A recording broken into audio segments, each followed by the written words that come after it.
Magandang umaga po. Ito ngayon, matinding balita, malaking balita para sa mga DDS. Ito po, naisampa na po ang motion to dismiss para ipabasura ang kaso sa ICC laban kay Digong.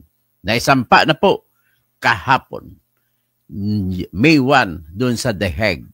At ang nagsampa ay yung dalawang lead lawyers, abogado ni Digong Duterte, at ito ay sina Attorney Nicholas Kaufman at saka si Dr. Dov Jacobs. Pareha pala kami ni Dr. Dov Jacobs na doktor. So anyway po, ipaliwanag ko sa inyo at tiwala po ako sa argumento na basa ko at of all people, ang lahat ng argumento nila, halos lahat, kaparihan ng argumento ko na in-explain sa inyo. So ngayon, i-discuss natin ngayon yung argumento ng mga abogado ni Duterte sa pagsampa ng pagpadismiss, pagpabasura ng case niya sa ICC. Ganito po yun. Una, ay sinabi nila na wala ng jurisdiction ang ICC sa Pilipinas, kaya wala na ring jurisdiction ang ICC sa pagkatao ni Digong Duterte. Yan po ang talagang general statement of argument. At ito po ang mga rason. Mga rason na ito ay binanggit ko na rin ito nung ako po ay nag-explain sa inyo. Number 1, ang pinakamatinding rason dito ay yung sa Article 12, Paragraph 2 ng Rome Statute. Secondary na lang na rason ang Article 1 to 7, Paragraph 2 ng Rome Statute. Ipaliwanag ko sa inyo kung anong ibig sabihin nito. Ladies and gentlemen, may mahaba po ito pero gusto ko i-segmentalize. Dito muna ako magpaliwanag kung paano inargumento at paano mag-apply ang Article 12, Paragraph 2 na may relasyon sa Article 13 at Article 19, Paragraph 2 ng Rome Statute. Ito po, pakinggan nyo. Una, para maintindihan ninyo, nasasabayan niyo ako, i-upload ko po yung, ipapakita ko muna yung decision, yung motion nila ni Attorney Kaufman at saka ni Attorney Don Jacobs. So ito, pre-trial chamber. Ito siya. Yep. Ito.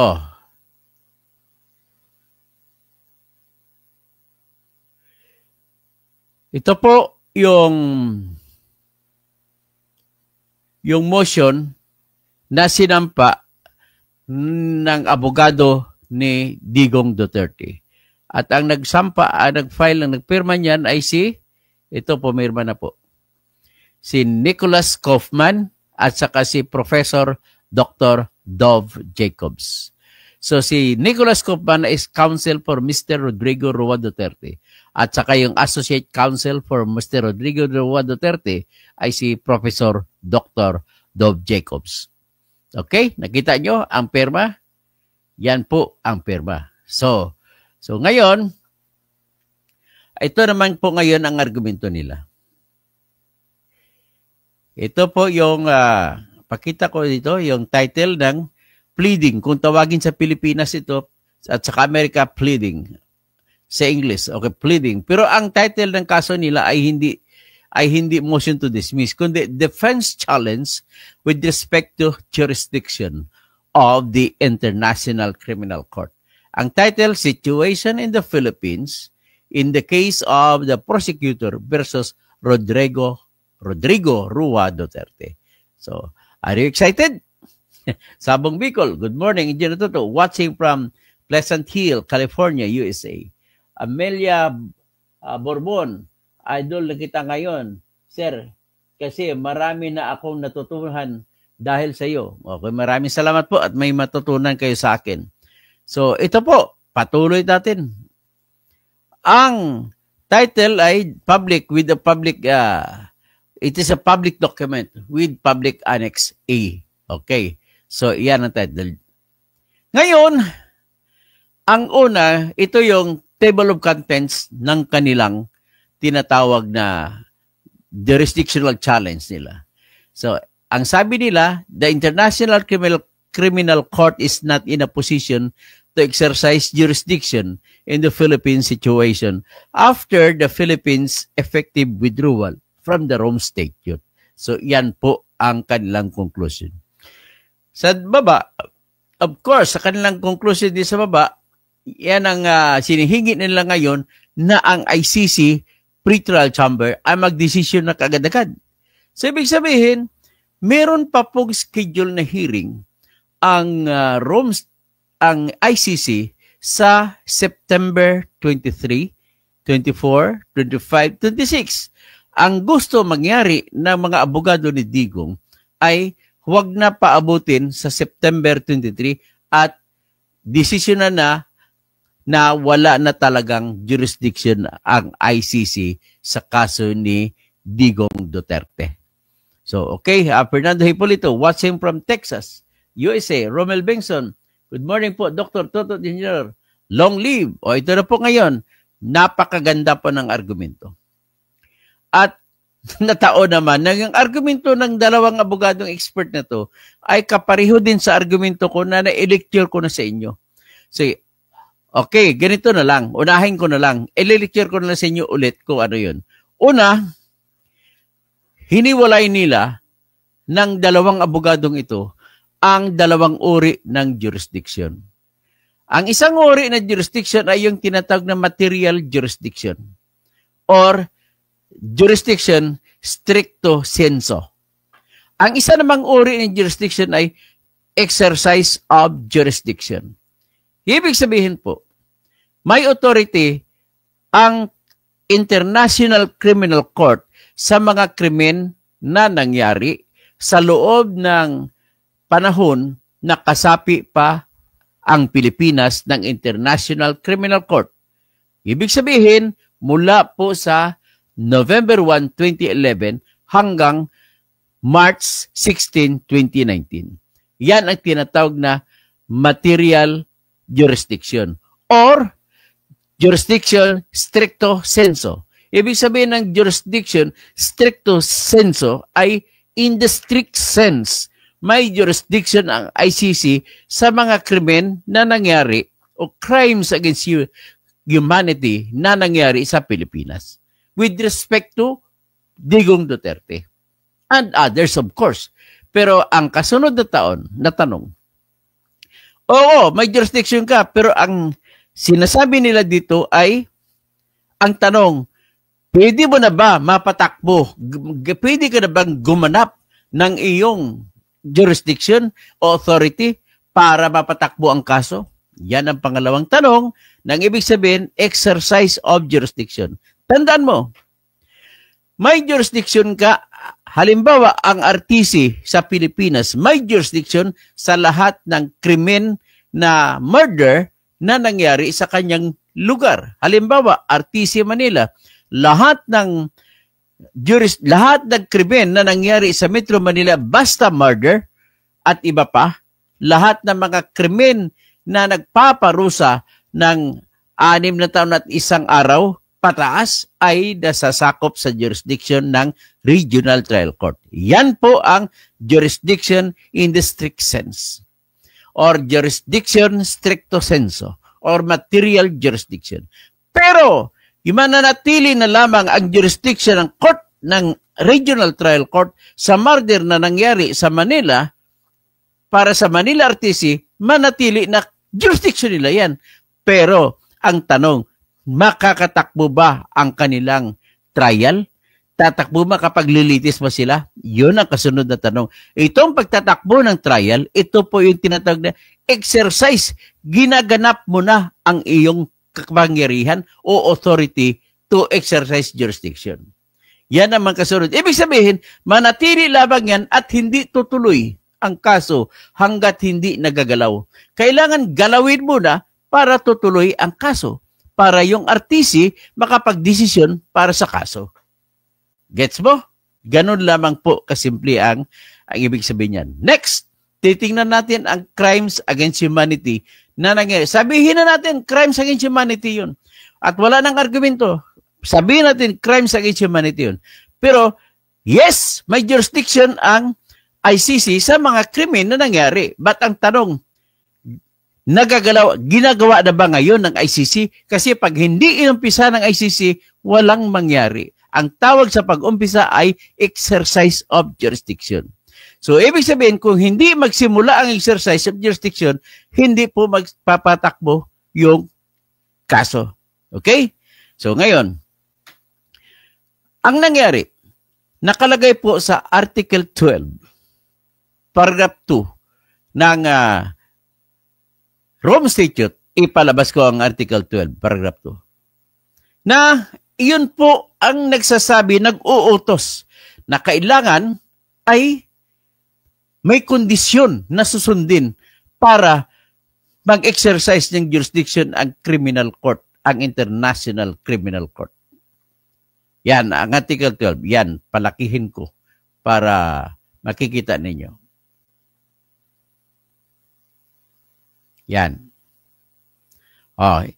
Basahin natin ang buong Article 12. Anong title niya? Preconditions to the exercise of jurisdiction.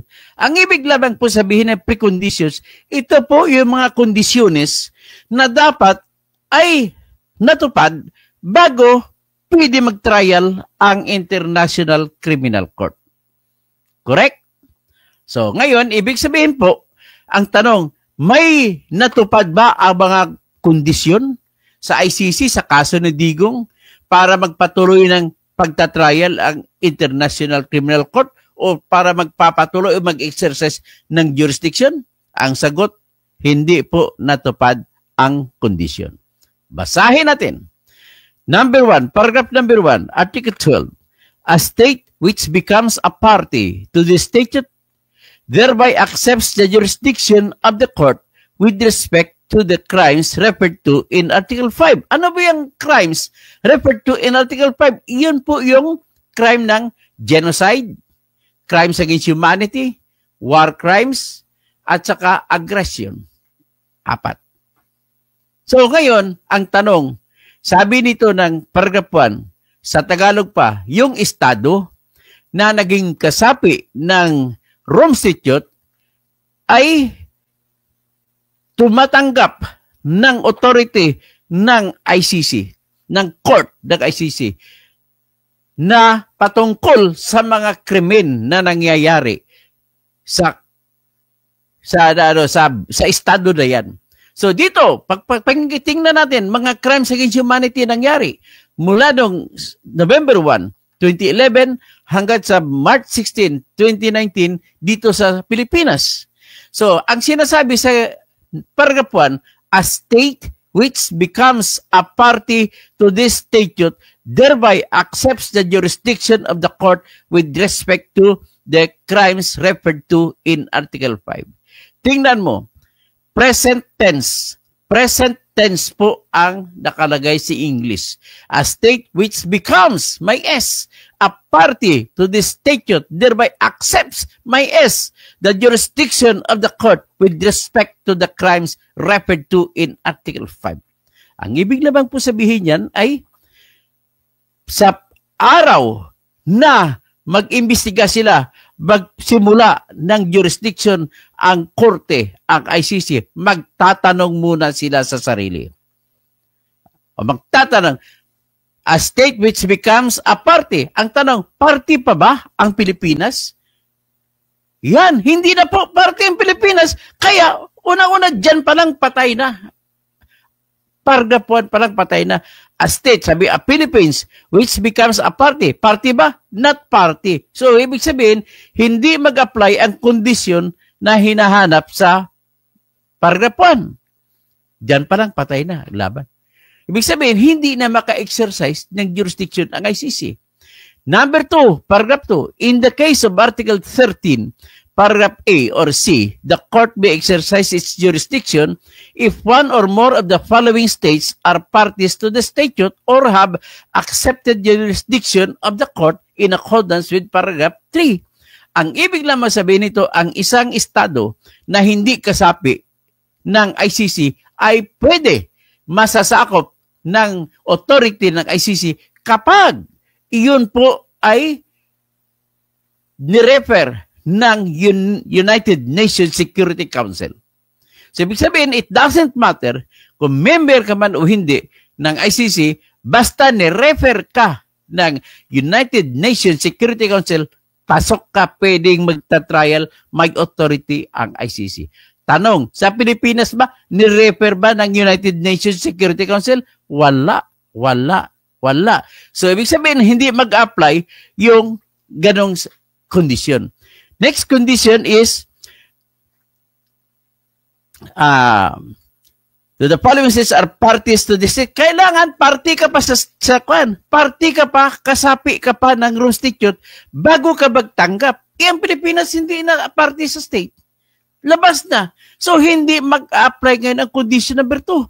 Ang condition number 3 naman, if the acceptance of a state which is not a party, ito naman, kung hindi man kasapi ang Pilipinas o ibang bansa, ay pwede pa rin masakop ng ICC kung tinanggap. Ang tanong, tinanggap ba ni Bongbong Marcos? Wala. So, by that, may gali, bagsak na ang kaso ng ICC ng mga war on drugs victims laban kay Duterte. Ganun lang po kasimple. So, papunta tayo sa Article 13. Sinasabi sa Article 13, pag-exercise, pagganap na ng jurisdiction ng kapangyarihan, kung gagawin niya ng kapangyarihan. Sinabi dito, the court may exercise, ang ICC ay pwede gumanap, may authority, mag-trial, with respect to a crime referred to, yung krimen na nangyari noong November 1, 2011 hanggat March 16, 2019, ang court, ang ICC ay pwede magta-trial o magkaroon ng authority na patakbuhin ang kaso laban kay Digong patungkol sa crimes against humanity kung masunod itong mga kondisyon. Letter A, ang situation of which one or more of such crimes appears to have been committed is referred to the prosecutor by a state party. Tanong, i-refer ba ng state party? Sagot, hindi na po party ang Pilipinas. Kaya hindi na pwede mag-refer ang Philippines. So, diyan pa lang bagsak na. Letter A pa lang bagsak na. So, ngayon, ulitin natin, a situation in which one or more of such crimes appears to have been committed is referred to the prosecutor by a state party. So, hindi naman state party ng Pilipinas, hindi pa siya makarefer sa prosecutor. Therefore, ergo, with that A, hindi na pwede masasakop ng ICC ang Pilipinas. Letter B, a situation in which one or more of such crimes appears to have been committed is referred to the prosecutor by the Security Council of the United Nations. Wala, hindi naman nirefer ng UN Security Council. So, wala, bagsak yan. Letter C, the prosecutor has initiated an investigation in respect to such a crime in accordance with Article 15. Ang tanong, nakapag-umpisa ba ang prosecutor sa sitwasyon nagpag-imbestiga sa Philippines? Sagot, wala. Bakit? Kasi sa panahon ng member pa ang Pilipinas ng ICC ay preliminary examination lamang. Sila lang yan ang gumagawa. Unilateral action lang nila yan. Hindi mo pwede sabihin na mayroon ng investigation kasi sa definition ng Rome Statute, iba ang investigation, iba yung examination. Ang examination ay parang nagkwento-kwentuhan lang, nagda-download lang ng kung ano mga reports galing sa Human Rights Watch, galing sa Amnesty International, kung ano pang NGO, yan lamang po ang ginagawa. Hindi po sila nakikipag-usap sa bansa na kung saan nag-imbestiga sila ng krimen. Hindi rin sila nakikipag-usap sa korte ng ICC kung sila nag-examine. Ganun lamang po kasimple. So titingnan natin ngayon yung aspeto kung saan ang tinatawag na sa Article 15. Okay, Article 15. Punta tayo sa Article 15. Article 15, the prosecutor may initiate an investigation motu proprio on the basis of information on crimes within the jurisdiction of the court. So, the prosecutor shall analyze the seriousness of the information received. For this purpose, he or she may seek additional information from states. Pero sa kaso natin, hindi naman sila nanghingi information sa Pilipinas or seeking from organs of the United Nations, intergovernmental or non-governmental organizations, or other reliable sources that he or she deems appropriate and may receive written or oral testimony at the seat of the court. Tapos, ito naman ang procedure if the prosecutor concludes that there is reasonable basis to proceed with an investigation, mag-a-apply pa siya sa pretrial chamber at mag-request ng authority to investigate. Ngayon, sinasabi sa Article 13 na kailangan member ka muna ng ICC bago mag-umbestiga. Sa Article 12, Paragraph 1, a state which become a party to the statute thereby accepts the jurisdiction. Hindi na state party, kaya hindi na pwede maka-accept. So, very clear. Diyan lang muna siguro ang aking discussion. Sa sunod, i-discuss ko yung Article 1 to 7, yung application ng Article 1 to 7. Bakit ang conclusion ay ganun pa rin at walang jurisdiction ang ICC at dapat ibasura ang kaso laban kay Digong. At magandang umaga po sa inyong lahat. At may konti, didiscuss naman ako sa kasunod na rason. Iyon pa lang po, kompleto na po. Dadagdag na ng argumento sa Article 1 to 7 at saka iba pa. Tatawag muna ako. P. Abakahin. Good morning. Music lover. Yung findings ng hearing lang naman ni Amy ang gagamitin. Hindi nga nila ginamit yung kay Amy, pero malamang gagamitin na sa final arguments. Pero ang findings naman kay Amy, iba naman po yun. Bali, ang tanong naman dun, ibang issue. Okay? Music lover, ipagpalagay ng katigan ng Supreme Court. Hindi na po, walang authority po sa Supreme Court. Mamaya, ipakita ko bakit ang Supreme Court ng Pilipinas ay wala.